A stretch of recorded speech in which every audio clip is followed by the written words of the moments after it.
Hello learners, welcome back to my YouTube channel online तैयारी with Puri. आज हम वैदिक पीरियड के बारे में पढ़ेंगे। देखिए, वैदिक पीरियड में क्या माना गया है कि ऐसा माना गया है कि आर्यंस इंडिया आए और उस टाइम पर आयरन एज स्टार्ट हुई नॉर्थ में और कैल्कोलिथिक एज स्टार्ट हुई साउथ इंडिया में। आर्यन जो थे, ऐसा माना गया है कि वो ओरिजिनेट हुए थे सदर्न रशिया में, एक कैस्पियन सी है उसके आसपास ये ओरिजिनेट हुए थे। बेसिकली ये पैस्टोरलिस्ट थे, यानी कि कैटल कीप करते थे ये और उनको रियर करते थे। उसके बाद लैंग्वेज जो बोलते थे ये, ऐसा माना गया कि जो ये लैंग्वेज बोलते थे वो ग्रीक, पर्शियन, संस्कृत और जर्मन लैंग्वेज की रूट है। फॉर एग्जांपल कुछ कॉमन वर्ड्स हैं जो इन सब लैंग्वेजेस में मिलते हैं, जैसे मैटर लैटिन लैंग्वेज में, मीटर ग्रीक में, मटर जर्मन में, मातृ संस्कृत में मदर के लिए ये वर्ड यूज़ किए जाते हैं। ऐसे ही फादर के लिए देखो क्या क्या वर्ड यूज़ किया जाता है, पैटर लैटिन और ग्रीक में, वैटर जर्मन में, पितृ संस्कृत में। तो इससे पता चलता है कि इन सारी लैंग्वेजेस का जो एक मेन है, रूट है, वो एक ही है जो आर्यंस की लैंग्वेज थी।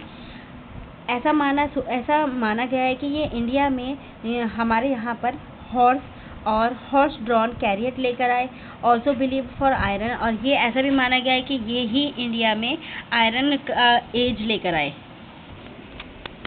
उसके बाद अगर देखें इनके एविडेंस क्या माने गए हैं, इनके दो एविडेंस माने गए हैं।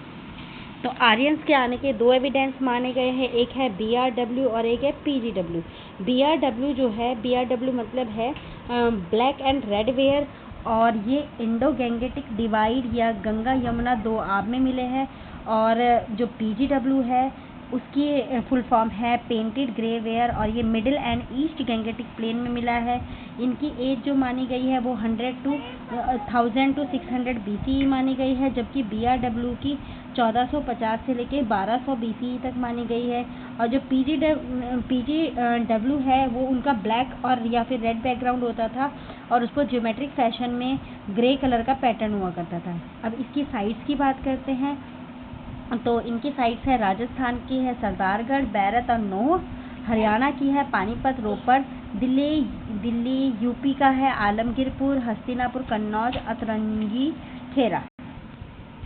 उसके बाद जो फर्स्ट बुक है मानी गई है जो वेद की, वो ऋग्वेद मानी गई है। ऋग्वेद के अकॉर्डिंग आर्यंस ने इंडिया क्रॉस किया, हिमालय और सेटल डाउन हुए इंडस रीजन के आसपास, जिसको उस लैंड को उन्होंने बोला सप्त सिंधु या फिर लैंड ऑफ 7 रिवर्स। और ये है 1700 to 1500 BCE के अकॉर्डिंग की बात।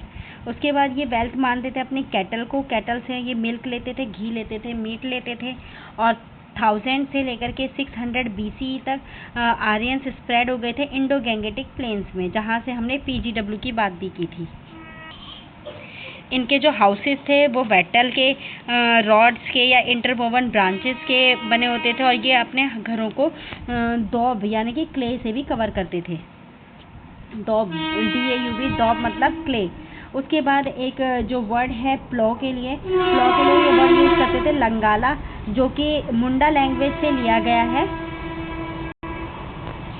अगर इनकी पॉलिटी की बात करते हैं तो यहाँ पर सबसे मेन जो चीफ होता था ट्राइब का, वो राजन हुआ करता था। राजन को लोग चूज करते थे। उसके बाद कमांडर इन चीफ होता था आर्मी का, और वो राजन को असिस्ट करता था, जिसे हम सेनानी भी बोलते थे, सेनानी बोलते थे। फिर प्राइज की बात करते हो यहाँ पर और पुरोहित होते थे, ये दोनों के दोनों मिलकर के राजन को असिस्ट करते थे। सभा और समिति, ये दो असेंबलीज थी, ये राजन को एडवाइस करने के लिए बनाई गई थी। नेक्स्ट जो राजन माना जाता था, यहाँ डेमोक्रेटिक टाइप चलता था, यानी कि राजा का बेटा राजा होगा, ऐसा कुछ रूल नहीं था वहाँ पर। और यहाँ पर क्या होता था कि जो ट्राइब का सबसे ज़्यादा क्वालिफाइड इंसान होगा वही नेक्स्ट राजन बनता था। अगर सोर्स ऑफ इनकम की बात करें तो यहाँ पर कोई रेगुलर टैक्स तो पे करते ही नहीं थे, लेकिन ये प्लंडर ऑन कैटल रेड, जो कैटल रेड करते थे उससे जो भी पैसा आता था, जो गिफ्ट्स मिलते थे, उससे ये अपना राजा का पूरा जो खर्चा वगैरह था वो सब चलता था। उसके बाद अगर बात करें तो राजसूय यज्ञ राजा करता था, और अश्वमेध यज्ञ, अश्वमेध मतलब हॉर्स सेक्रीफाइस करते थे, ये राजन करता था। और इसका ये करता इसलिए था जिससे कि उसे पावर मिल सके, जैसे कि कुरु और पांचाला, ये दोनों पावरफुल ट्राइब माने गए हैं उस टाइम के। अगर वहाँ की बात करें फैमिलीज़ की, तो सबसे पहले कुला होता था, फिर विश या क्लैन होता था, जन होता था, ग्राम होता था, यानी कि KVJG, यानी कि कुल, विश, जना, ग्रामा, ये सब हुआ करती थी। उसके बाद अगर हम बात करें कि जो कुल था वो उसका कुल का जो एल्डेस्ट मेल मेंबर हुआ करता था वो हेड हुआ करता था, और उसको गणपति भी बोलते थे, और वहाँ पर जॉइंट फैमिली वहाँ पर देखने को मिलती थी। उसके बाद जो वेद थे, वेद कंपोजर्स को आर्यन बोला जाता था, और जो वेद को कंपोज नहीं करते थे, यानी कि जो आर्यंस के अलावा थे वहाँ पर, उनको वो लोग दास्यूस बोलते थे या दासास बोलते थे। और हालांकि वो वहाँ के ओरिजिनल लोग थे, जो उस ज़मीन पर रहने वाले पुराने लोग थे उनको थे, और वो उन्होंने खुद को आर्यन बोला, और जो वहाँ के लोग थे उन्होंने दास्यूस या दासास बोल दिया। उसके बाद अगर सोसाइटी की बात करें तो सोसाइटी वहाँ पर ऑक्यूपेशन के बेस पर चलती थी। जैसे वहाँ पर 4 वर्ण या 4 क्लासेस थी। सबसे पहली थी ब्राह्मण या प्राइस्ट, क्षत्रिय, रूलर्स या वॉरियर्स, उसके बाद वैश्य या ट्रेडर्स या स्किल्ड वर्कर्स, उसके बाद है शूद्रास। शूद्रास जो थे ये जो ब्राह्मण, क्षत्रिय और वैश्य है, इनको ये सर्व करते थे। उसके बाद अगर फूड की बात करें तो फूड यहाँ पर राइस, व्हीट, बार्ले हुआ करता था। बार्टर सिस्टम वहाँ देखने को मिलता था। बार्टर सिस्टम मतलब गुड्स के बदले, मतलब सामान दो और फिर उसकी कीमत लगा करके वो उतने ही सामान आपको, उतने ही रिटर्न का आपको सामान दे देंगे। वहाँ के जो वर्क की बात करें तो agriculture, pottery, weavers, carpenter, chariot maker, और बाद में जो है लेदर मेकिंग और ज्वेलरी मेकिंग, ये सब काम हुए हैं। उसके बाद अगर हम बात करते हैं पॉटरी जो थी क्ले की बनती थी, और वो उसको किल में फायर किया जाता था। Hunting, wrestling, gambling, music, dance, ये सब भी बाद में आए इंजॉयमेंट के जो साधन थे। अगर वर्शिप की बात करें तो किस किस की पूजा करते थे? स्काई, विंड, रेन, फायर, इन सब की पूजा करते थे। और गॉड ऑफ थंडर या वॉर माना जाता है इंद्र, सूर्य माना जाता था सन गॉड, वरुण माना जाता था गॉड ऑफ रेन, और पृथ्वी जो है गॉडेस ऑफ अर्थ, अग्नि जो है गॉड ऑफ फायर। बाद में जो है नए गॉड मिले जो कि ब्रह्मा, विष्णु, शिवा, सरस्वती और लक्ष्मी। अगर रिलीजियस की बात करते हैं तो यहाँ पर जो रिलीजियस बुक्स थी वो थी वेदास थी संस्कृत में, और वेद जो थे हाइम से बने हुए थे। हाइम का मतलब होता है songs in praise of God. 4 वेद हैं, ऋग्वेद, यजुर्वेद, सामवेद, अथर्ववेद। अथर्ववेद सबसे नया है और ऋग्वेद सबसे पुराना माना गया है। इसकी एज मानी गई 1700 से 1100 BCE तक, और इसमें 1028 हाइम्स माने गए हैं। और एपिक्स की बात करें तो 2 एपिक हैं, रामायण और महाभारत। अराउंड सेकेंड CE के करीब वेदास रिटर्न किए गए थे ऑन पाम लीफ और बर्च बार्क, इन सब पे लिखे जाते थे। अर्लीस्ट जो सर्वाइविंग मैन्युस्क्रिप्ट है ऋग्वेद के लिए वो 11th सेंचुरी CE का है। उसके बाद एक इनाम गांव है महाराष्ट्र में, उसकी एक स्टडी बता रखी है। जैसे इनाम गांव महाराष्ट्र में है और ये लार्जेस्ट कैलकोलिथिक सेटलमेंट है साउथ का। अगर इसके पीरियड की बात करें तो 1900 से 1600 CE इसका पीरियड रहा है। इसमें जो ये लोग थे ज़्यादा मेनली फार्मर्स थे। यहाँ पर 134 मड हाउसेज मिले हैं इनाम गांव में। जो मड हाउसेज थे वो 5x3 के होते थे, और जो मड हाउस थे उसमें मड लगी थी या ट्री ब्रांचेस या ग्रासी रूफ हुआ करती थी। जो अमीर फार्मर्स थे वो सेटलमेंट्स के सेंटर में रहते थे, और जो बाकी थे वो सेंटर के बाहर रहते थे। उसके बाद वहाँ पर एक जो सबसे बड़ा हाउस मिला है उसमें 5 रूम्स थे। टेराकोटा फिगर्स भी मिले हैं वहाँ पर, जैसे बुल के, मदर गॉडेस के। और इनकी पॉटरी की बात करें तो रेड बैकग्राउंड होता था और उसमें ब्लैक डिज़ाइन होता था। मेगालिथिक कल्चर भी देखने को मिला है साउथ इंडिया में। अराउंड 1000 BCE के अप्रॉक्स यहाँ पे ब्यूरियल साइट्स मिली हैं, और ब्यूरियल साइट्स जो थे वहाँ पर बड़े बड़े स्टोन्स हुआ करते थे जिन्हें मेगालिथ्स कहते थे। ग्रेव्स मिली है रॉक कट की या covered with flat stones.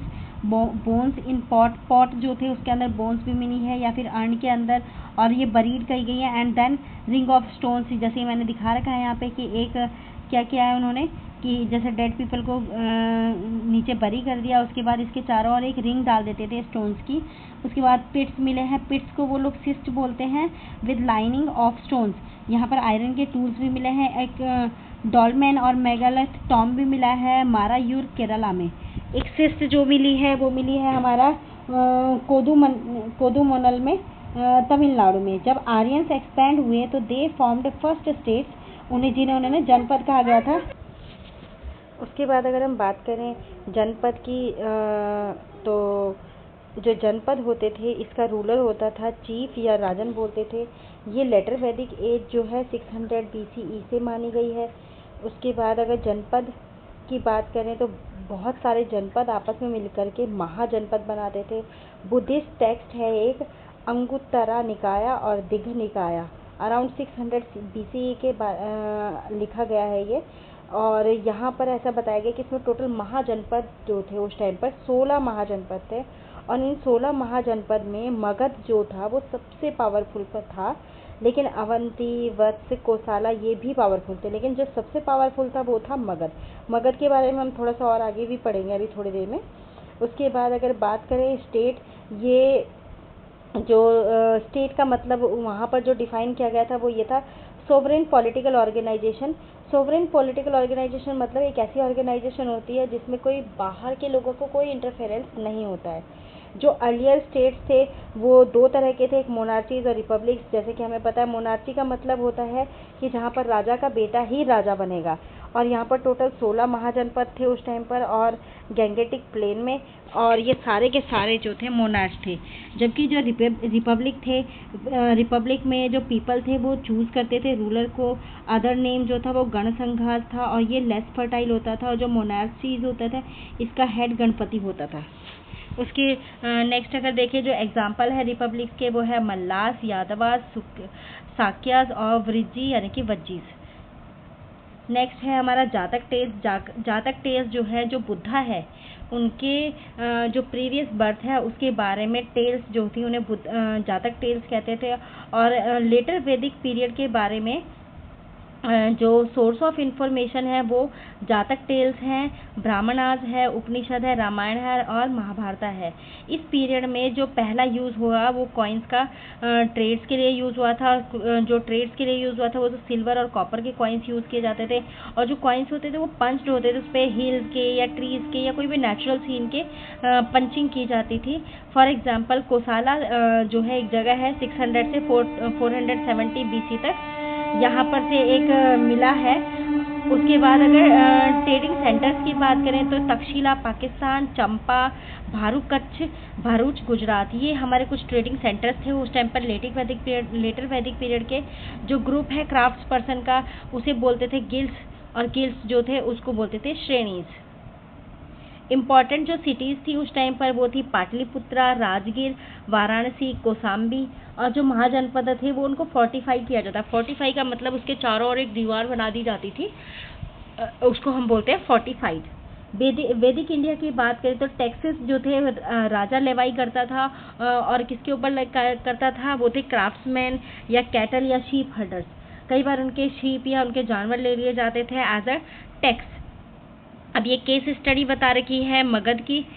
Magadh जो थी एक माइटी जनपद था, और जैसे अभी थोड़ी देर पहले मैंने बताया था, और इसकी जो कैपिटल थी पहले राजगृह थी, फिर देन बाद में इसकी पाटलिपुत्र हो गई थी।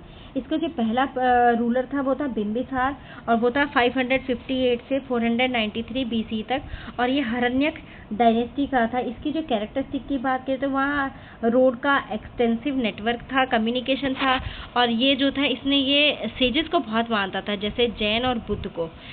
इसको ऐसे याद रख सकते, टेक्निक मैंने लिखी हुई है, बी से बिंबिसारा, बी से बुद्ध एंड जैन, यानी कि जो बिंबिसार था बुद्ध को और जैन को पैट्रोनाइज करता था, यानी कि उन्हें बहुत ज़्यादा मानता था। उसके बाद उसने अंगा को एनेक्स किया, यानी कि अंगा जो देश है वहाँ उसको अपने कंट्रोल में लिया। और 493 BC के टाइम की बात है, अजातशत्रु जो कि इसका बेटा था बिंबिसार का, इसने अपने पापा को मारा और वहाँ का राजा बन गया।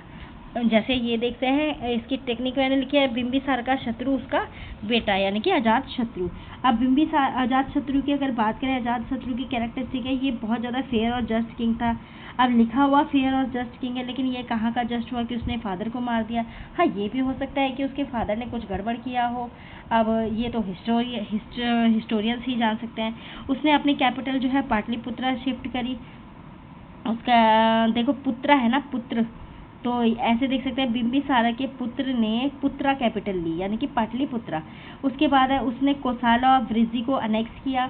जो सीरीज है किंग की वो देखो, बिंबिसारा, फिर अजातशत्रु, फिर बहुत सारे किंग आए, फिर शिशुनाग आए।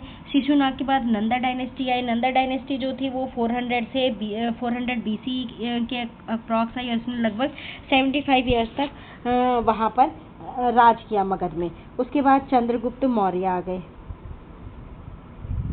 मगध की बात करें तो वहाँ पर मगध की खासियत ये थी कि उनके पास बहुत ज़्यादा फॉरेस्ट टिम्बर था और एलिफेंट थे, जिसकी वजह से उन्हें प्रॉफिट बहुत ज़्यादा होता था। अब ये केस स्टडी बता रही है वज्जी यानी कि वृज्जी भी बोलते हैं इसको। ये एक रिपब्लिक ऑर्गेनाइजेशन था, और यहाँ जो रिपब्लिक थे उसको गणसंघा भी बोलते थे, और ये वर्ल्ड का पहला डेमोक्रेटिक रिपब्लिक माना जाता है वज्जी को। अगर इसके मैप की बात करें तो इसके जो वज्जी थे, वज्जी के आसपास गंगा थी, इधर नेपाल था, और ये फुट हिल्स ऑफ हिमालयाज में था। इसकी कैपिटल वैशाली थी। ऐसे अगस्त से वी से वज्जी और वी से ही वैशाली। उसके बाद ये कन्फेडरेसी था 8 क्लैंस का था, और जो रूल करते थे वज्जी में, यानी कि 8 क्लैंस मिलकर के वज्जी को कंट्रोल करते थे। यहाँ का जो चेयरमैन होता था असेंबली का, वो 8 क्लैंस का उसे बोलते थे गण प्रमुख।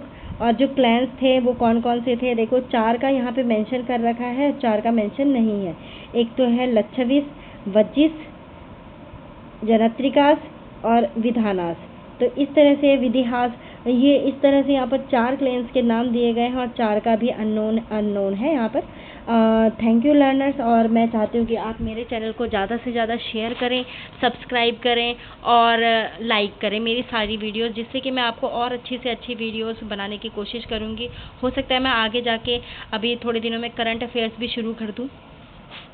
तो चलिए अब हम अगली वीडियो में मिलेंगे। Thank you learners.